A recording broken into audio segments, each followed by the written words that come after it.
North লখিমপুৰত থাকি কিনে এনেকৈ এটা জেগা যদি আপোনালোকে ভিজিট কৰা নাই তেতিয়া আপোনালোকে লাইফত একোৱেই কৰা নাই। আসসালামু আলাইকুম গাইজ, এতিয়া বলক ভিডিঅ'টো প্ৰথমৰ পৰা ষ্টাৰ্ট কৰোঁ। আপোনালোকে য'ৰ পৰা আহেনো কিয় আপোনালোকে first of all bypass overbridge পাব লাগিব। যিহেতু মই অলপ দেৰি বহি কিনে ভিডিঅ' বনাম, চ' মই খাবলৈ কিবা এটা দোকানৰ পৰা লৈ আছো। চ' ব'লা বেছি দেৰি নকৰি কিনে ৰাস্তা দি সোমাই যাওঁ। আজি যিহেতু ৰ'দ দিছে সেইকাৰণে ৰাস্তাটো ভাল, এনে ৰাস্তাটো বহুত বেয়া হৈ থাকে। তোমালোকে এনেকে অলপ দেৰি গৈ থাকিবা, গৈ থাকোঁতে এনেকে এটা ভিউ পাবা য'ত নেকি ভিউখন চাই কিনে বহুত বেছি ধুনীয়া লাগে গাইজ। ইমানতে শেষ হোৱা নাই ভাই, অলপ আৰু আগুৱাই যাবা।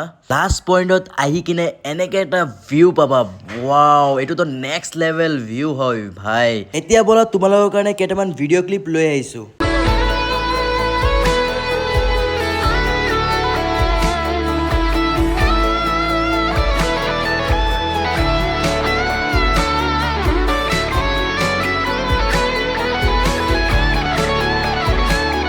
তোমালোকে যদি লগৰবিলাকৰ লগত আহা বহুত বেছি ধুনীয়াকে পাৰ্টি কৰি যাব পাৰিবা ভাই। সৰুৰ পৰা 20 আনা খাই আহিছিলো, এতিয়া 21 আনা আহি গ'ল ভাই।